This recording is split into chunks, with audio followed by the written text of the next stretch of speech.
जय उत्तराखंड, जय भारत। जय उत्तराखंड, जय भारत। अमर उजाला के इस मंच पर हम और हमारे साथी राजकिशोर जी, आदरणीय मुख्यमंत्री श्री पुष्कर सिंह धामी का बहुत बहुत स्वागत करते हैं। एक बार तालियां बजाइए आप लोग।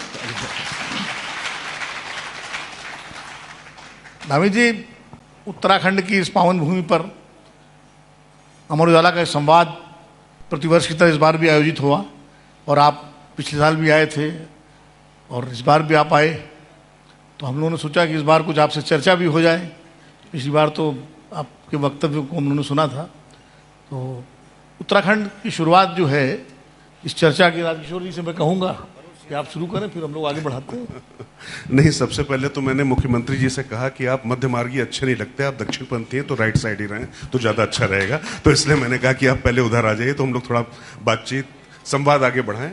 और कुल मिला के दरअसल अगर धामी जी के बारे में काफ़ी कुछ अभी आदरणीय पंचोली जी बोल चुके हैं, तो मैं बहुत ज़्यादा परिचय की आवश्यकता नहीं है, लेकिन ये जरूर कहूँगा कि उत्तराखंड को लेकर तमाम मिथक थे, तमाम वर्जनाएं थी, जिनको ध्वस्त करके धामी जी न सिर्फ 5 साल का कार्यकाल पूरा कर रहे हैं, दोबारा सत्ता में आए और एक्सीडेंटल चीफ मिनिस्टर से लेकर भारतीय जनता पार्टी के शीर्ष नेतृत्व के विश्वस्त और यहाँ के सबसे कद्दावर नेताओं तक पहुंचने का जो सफर है, काफी मुझे लगता है कि उसकी जितनी सराहना की जाए कम है। तो एक बार अमर उजाला संवाद के लिए समय देने के लिए बहुत बहुत धन्यवाद धामी जी आपका। लेकिन प्रश्न मेरा सीधे ये है, हमारी थीम है ग्रीन, और जब हम उत्तराखंड की जब बात करते हैं तो हरे भरे में आते हैं। बिल्कुल बिल्कुल। तो विकास का विनाश और ये जो हरियाली, इसके बीच में जो बैलेंस है, यहां से मैं चाहता हूं शुरुआत करें, बाकी फिर विनोद जी आगे से मानेंगे। बहुत अच्छा। एक तो मैं अमर उजाला के संवाद कार्यक्रम में विनोद जी, इनको हम लोग बचपन से तमाम समाचार पत्रों में और टेलीविज़न पर बाद में देखते रहे हैं, उनके साथ संवाद करना। और राजकिशोर जी से तो बहुत आत्मीयता रही है, वो जहाँ जहाँ भी रहे देश में, और भले ही उनके सवाल थोड़ा तीखे और चटकदार होते हैं, लेकिन वैसे व्यक्तिगत रूप से बड़ी हमारी मित्रता है। मैं आप दोनों का बहुत अपनी ओर से यहाँ स्वागत करता हूँ। और जितने भी महानुभाव आए हैं, जितने गणमान्य व्यक्ति आए हैं अमर उजाला के संवाद कार्यक्रम में, उन सबसे भेंट होती है। और अमर उजाला को मैं बधाई देता हूँ कि इस प्रकार के कार्यक्रम वो आयोजित करते हैं। और अमर उजाला से मेरा व्यक्तिगत रूप से बड़ा लगाव है। तो अगर आप कहते हैं तो मैं 2 मिनट बोल देता हूँ, वैसे आज समय कम है। बिल्कुल, हम चाहेंगे कि आप बताएं।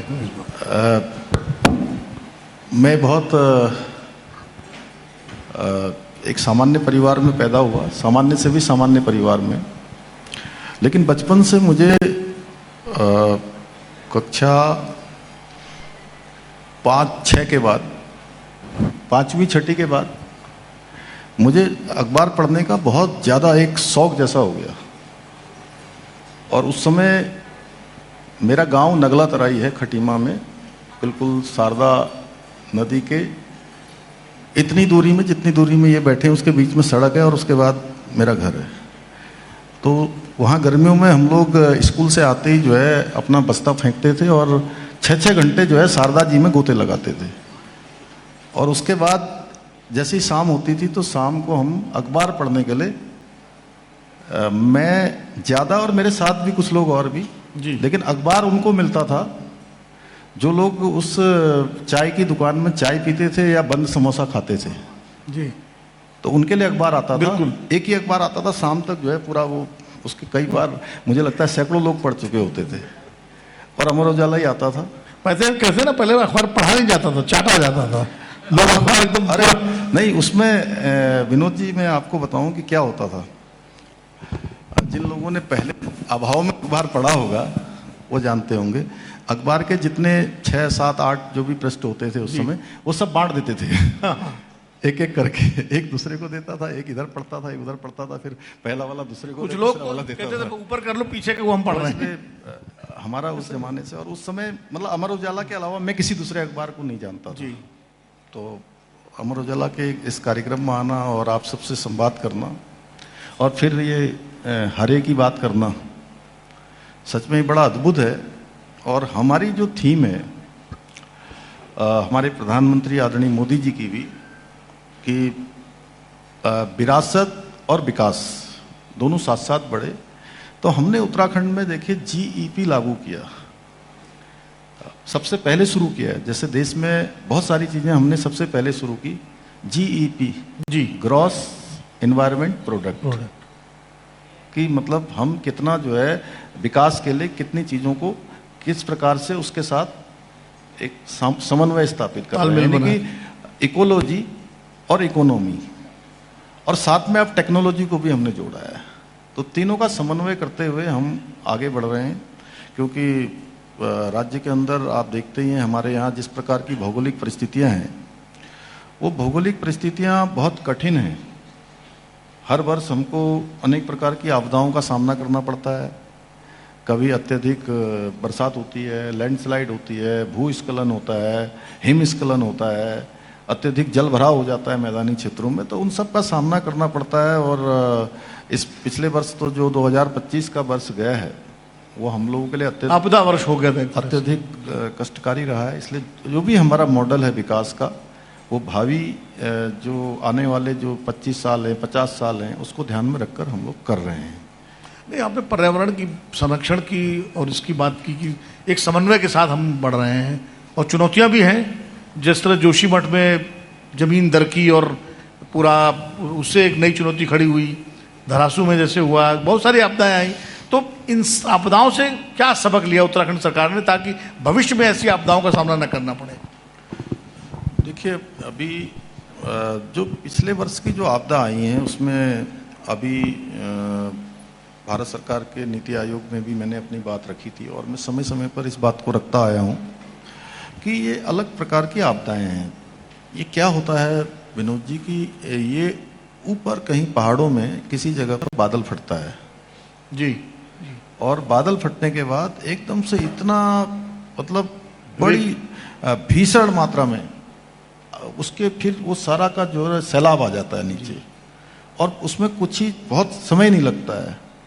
तो एक वो शोध का विषय भी है, हमने भारत सरकार में भी रखा है। लेकिन कुछ हमने कि जो पुराने समय में नदी थे, नाले थे, बरसाती नाले, गाड़, गधेरे, ये सब जो होते थे, कहीं ना कहीं 50 साल, सैकड़ों साल पहले धीरे धीरे उन्होंने अपना मार्ग बदला, और उन मार्गों पर कहीं ना कहीं बसावटें भी आ गई, और फिर से लेकिन कुछ समय के बाद वो अपने पुनः उसी मार्ग पर वापस भी आ गए जी।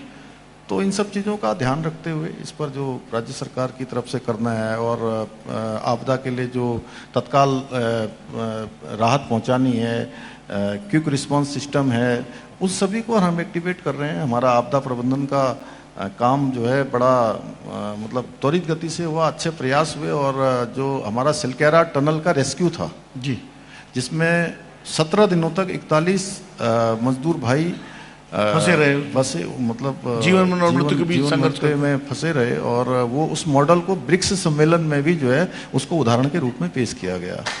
जोशीमठ का मॉडल है। इस वर्ष, पिछले वर्ष जो आपदा आई, सभी स्थानों पर त्वरित रूप से जाना हो, पूरे प्रशासन ने, हमारे जनप्रतिनिधियों ने, सब ने मिलकर, स्थानीय लोगों ने मतलब एक आपदा में मैं सच में कहूँ तो बड़ी मिसाल पेश की, क्योंकि किसी भी सरकार के लिए, किसी भी प्रशासन के लिए आपदा एक ऐसा विषय होता है कि आपदा आती चाहे जैसे भी हो, आपदा के लिए कोई जिम्मेदार नहीं होता है। लेकिन समय भी नहीं होता है। हाँ, लेकिन उसमें वो लोग ऐसा मानते हैं कि जो लोग उस समय में प्रशासन में जिम्मेदारी में हैं, या सरकारों में जिम्मेदारी हैं, या जनप्रतिनिधि चुने हुए हैं, उनके लिए चूंकि भरोसा होता है उनको, तो वो कहीं ना कहीं उनके ऊपर गुस्सा भी होता है।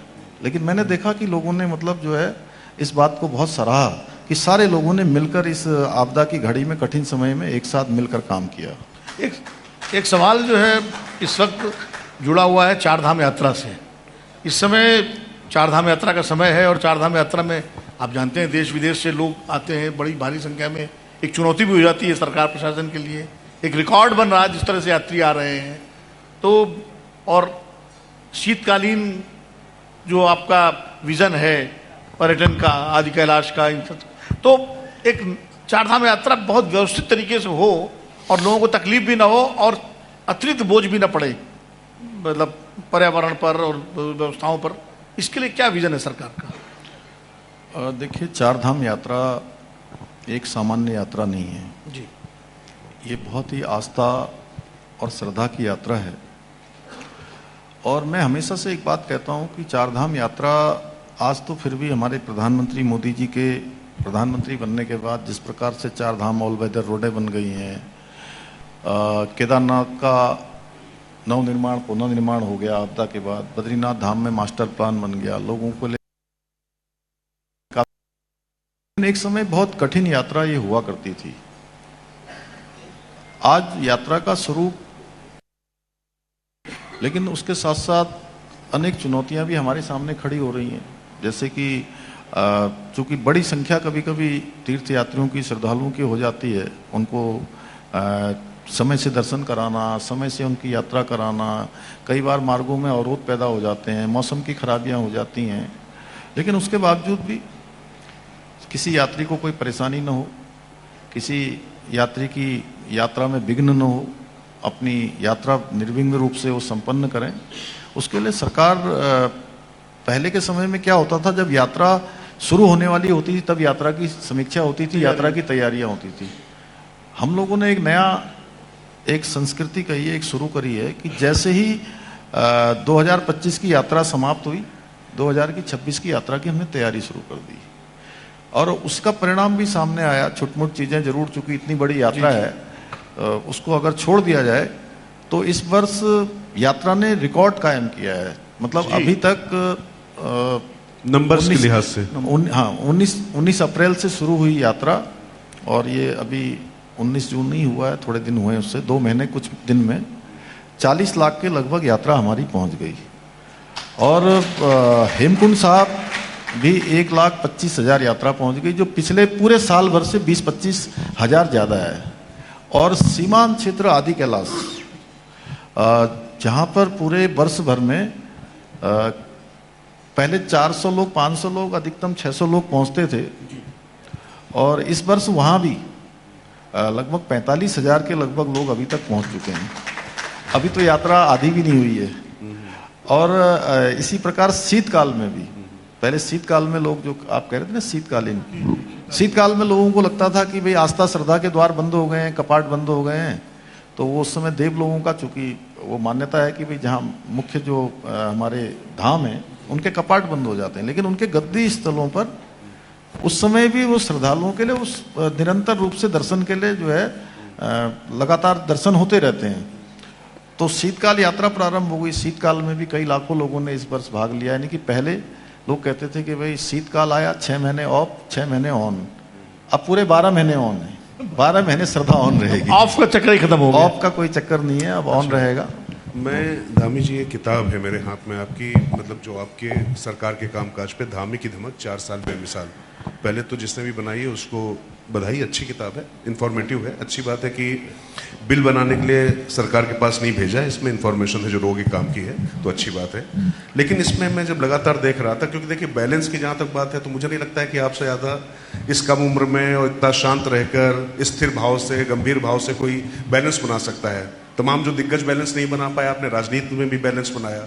मैं आशा करता हूँ जिस तरीके से आपने जीपी की बात की, उसी तरीके से विकास और पर्यावरण के बीच में भी आप बैलेंस बनाएंगे। लेकिन एक परिवर्तन मैंने देखा कि आपके अंदर ये आग तो छात्र जीवन से हम जानते थे कि, लेकिन यहाँ मुख्यमंत्री बनने बाद बढ़ती अवैध मजारों पर नकेल, 10,000 एकड़ भूमि पर कब्जा मुक्त, लव जिहाद, लैंड जिहाद, थूक जिहाद, ताकि बनी रहे देवभूमि की पवित्रता। ये पुष्कर सिंह धामी कहाँ छिपा हुआ था? इंतजार कर रहा था कि जब उत्तराखंड का मुख्यमंत्री बनेगा तब ये रूप निकल कर सामने आएगा। और इतना एग्रेसिव होने की आवश्यकता आपको क्यों पड़ी? आप तो बड़े शांत, धीर, गंभीर किस्म का व्यक्तित्व होता था। राजकिशोर जी, भाई साहब, आपको लगता है कि मैं एग्रेसिव हूँ? नहीं, पर ये जो है क्या है, आप ही लोग बता दें। देखिए, जब उत्तराखंड के मुख्य सेवक के रूप में मुझे जिम्मेदारी मिली है, मैं इस जिम्मेदारी पर हूँ, तो ये देवभूमि का मूल स्वरूप ये बना रहे, यहाँ का देवत्व तो कायम रहे, सबसे नजदीक का स्थान, उसकी आस्था श्रद्धा उत्तराखंड के अलावा पूरे हिंदुस्तान में, और पूरे हिंदुस्तान के अलावा पूरे दुनिया में उसकी मान्यता है।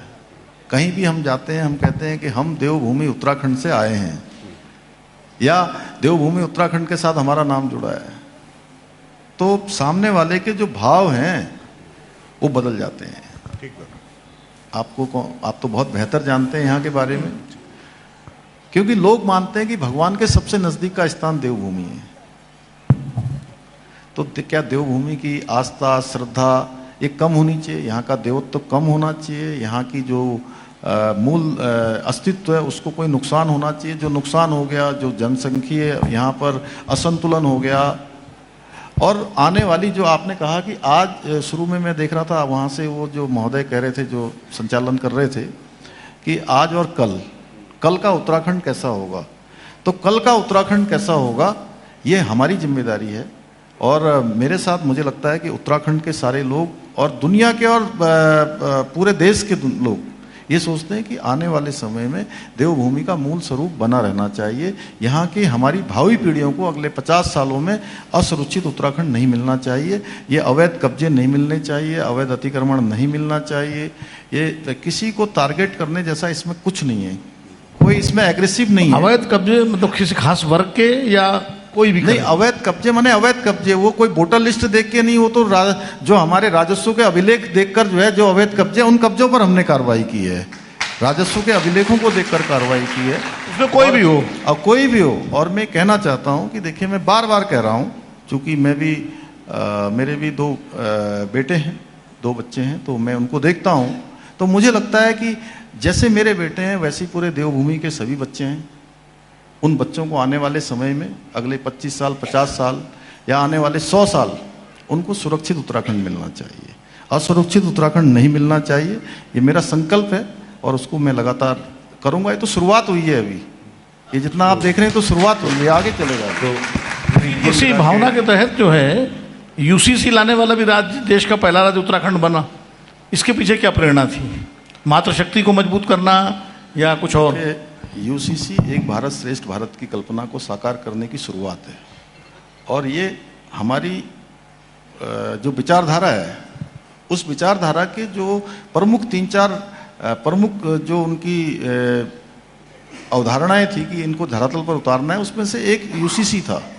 और हमने 2022 के चुनाव में उत्तराखंड की जनता को वचन दिया था कि हमारी सरकार बनेगी तो हम यूसीसी को लागू करेंगे। और उस समय लोग कहते थे कैसे लागू होगा, ये तो केवल घोषणा में डाल दिया है, चुनाव के लिए एक इशू उठा दिया है। और हमने जो वचन दिया उस वचन को हमने हमारे प्रधानमंत्री जी के नेतृत्व में धरातल पर उतारा, और आज यूसीसी उत्तराखंड में लागू हो गया, और उत्तराखंड में लागू होने के बाद पूरे देश में लागू होने की दिशा में आगे बढ़ गया है। नहीं, ये तो आपका अनुसरण आसाम और गुजरात सब कर रहे हैं? नहीं, देखिए, मैं तो जिस दिन यूसीसी का ये ड्राफ्ट हम बना रहे थे, जिस दिन हमने विधेयक प्रस्तुत किया था, उस दिन मैंने कहा कि ये यूसीसी की जो गंगा है, माँ गंगा की तरह आने वाले समय में पूरे देश के सभी राज्यों को लाभ देगी। और आज वही हो गया। यूसीसी की गंगोत्री भी आपने उत्तराखंड को बना दिया। यहाँ से गंगोत्री निकल गई है अब पूरा देश जो है गंगा सागर में मिलने वाली है। बिल्कुल, गंगा सागर तक जाएगी, जा रही। हाँ। अच्छा, लेकिन एक चीज है धामी जी, मतलब थोड़ा सा राजनीति से हटकर सवाल, क्योंकि अभी आपने कहा आप एक पिता भी हैं और मैं आपको बहुत लंबे समय से जानता हूँ। देवभूमि की जब हम बात करते हैं तो बात होती है कि देव क्या है, देवभूमि क्या है। यत्र नार्यस्तु पूजन्ते रमन्ते तत्र देवता। तो जब इस देवभूमि में अंकिता भंडारी जैसे कांड होते हैं, जब इस तरीके की बातें होती हैं, तो उस देवभूमि की आत्मा कैसे करहाती होगी। और इस कलंक से बचाने के लिए पुष्कर सिंह धामी क्या सख्त कदम उठा रहे हैं, क्योंकि मुझे लगता है कि जितना महत्वपूर्ण देवभूमि की पवित्रता बनाने के लिए वहां पर अवैध अतिक्रमण है, उतना ही उस स्त्री की अस्मिता, मर्यादा, उसका उल्लंघन ना हो, ये सुनिश्चित करना है। देखिए, किसी एक घटना हुई और वो बहुत ही दुर्भाग्यपूर्ण घटना थी, और हम सबको बड़ा दुख है कि वो घटना हुई। लेकिन आपको पता ही है कि घटना होने के बाद उस पर कार्रवाई क्या हुई, उसके बाद किस गति से उस पर काम किया गया। जैसे ही घटना हुई, घटना के तत्काल बाद जो भी उसमें 3 आरोपी थे जिनके नाम थे, उन तीनों को गिरफ्तार किया गया। गिरफ्तार करने के बाद जेल भेजा गया, और हमने महिला डीआईजी स्तर की महिला के आईपीएस अधिकारी के उनकी लीडरशिप में एक एसआईटी का गठन किया, और उन्होंने पूरा काम किया। उसमें लगातार लगभग 6 माह 7 माह 8 माह तक लगातार सारे पक्षों से बातचीत की। एक एक व्यक्ति को बुलाया गया, सभी से कहा कि किसी के अखबार में निकाला गया कि किसी के पास भी कोई भी इसके बारे में कोई सबूत हो, कोई बात हो, कोई तथ्य हो तो आप दीजिए, कोई भी आपके पास हो। जिन्होंने दिया लोग, उसके बाद वो कोर्ट में सारी चार्जशीट लगाई गई, 1000 पन्नों से भी अधिक की चार्जशीट लगी, और उस चार्जशीट जो ठीक प्रकार से पुलिस ने जो है जांच की थी, उसी का परिणाम हुआ कि तीनों आरोपियों को उम्र कैद की सजा हुई। तो शायद कम लोगों को पता होगा, लेकिन उम्र कैद की सजा कोई छोटी सजा तो नहीं होती है। और ये भी पूछा गया कि भाई कोई और है तो बताइए, लेकिन चलिए जो भी आया उसके बाद कोर्ट में माननीय न्यायालय में मामला चला। फिर पिछले दिनों फिर प्रकरण उतरा हो, फिर दोबारा से आया एक ऑडियो क्लिप के आधार पर, और हमने कहा कि बहुत लोगों ने उसमें राजनीति करने की कोशिश करी, जिनके पास कोई मुद्दा नहीं था, उस बेटी के नाम पर बार बार उसकी आत्मा को झकझोरने का काम किया, और फिर मुद्दा बनाओ।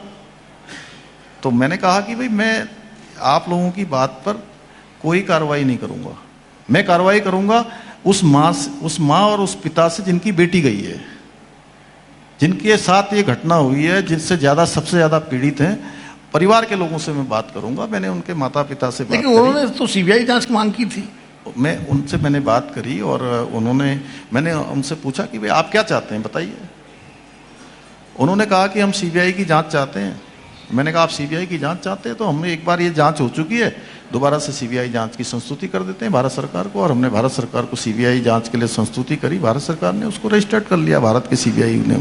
अब वो सीबीआई जांच चल रही है उसकी, और आने वाले समय में अन्य तथ्य और सामने आ जाएंगे। फैक्ट ये आपने मदरसा एक्ट जो है ख़त्म किया है, इसके क्या नतीजे आ रहे हैं? इसके कुछ सार्थक नतीजे आ रहे हैं या खाली राजनीतिक मामला है विशुद्ध? क्योंकि विपक्ष का तो आरोप है कि ये तो खाली जो है ध्रुवीकरण की राजनीति के तहत किया गया है। आपका क्या कहना है? देखिए, विपक्ष को जब भी हम कोई सुधार की बात करते हैं, कोई अच्छे काम करते हैं, तो विपक्ष के लोग केवल विरोध के लिए विरोध करते हैं। आप बताइए, देवभूमि में शिक्षा के मंदिर स्थापित होने चाहिए या 500 साल पुरानी जो कट्टर मानसिकताएं, मुल्लावादी मानसिकताएं, ऐसी मानसिकताएं जो देश को अलग दिशा में ले जाने की बात करते हैं, वो चलने चाहिए, या ज्ञान या शिक्षा के मंदिर स्थापित होने चाहिए यहाँ पर विनोद जी? तो हमने कहा कि भाई 250 से भी ऐसे ज़्यादा मदरसे जिनमें ऐसे लोग रह रहे थे कि जिनका कोई अता न था, पता न था, पहचान संदिग्ध थी, कहाँ से आए हैं, क्या आए, अपनी पहचान छुपाकर, मूल अपना नाम बदलकर, अनेक प्रकार से जो है उनको जो है वहाँ पर बसाने का काम हो रहा था। तो ऐसे कौन कर रहा था हमें ये संरक्षण किसने दिया, कौन कर रहा था? इसके लिए जवाबदेही किसी की तय हो रही है? नहीं, जो भी ऐसे मदरसे थे, 250 से ज़्यादा ऐसे मदरसे थे, उन सभी पर हमने ताला लगा दिया है। उसकी हम विधिवत रूप से जांच कर रहे हैं, उसकी जांच हो रही है।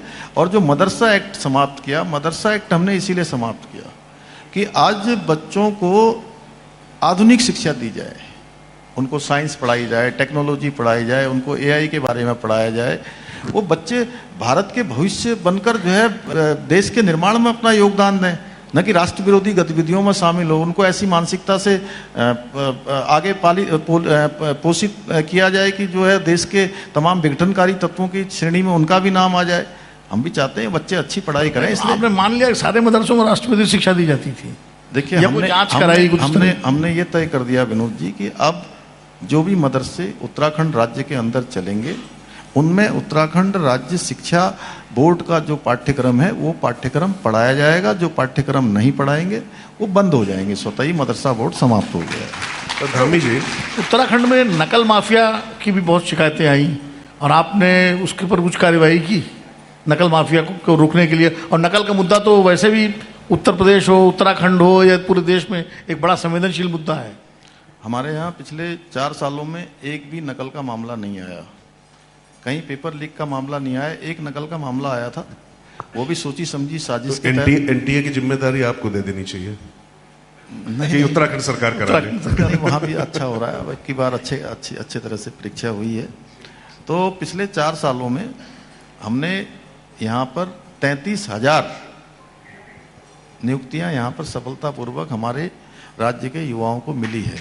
और उसमें बिना नकल के, बिना पर्ची और बिना खर्ची के।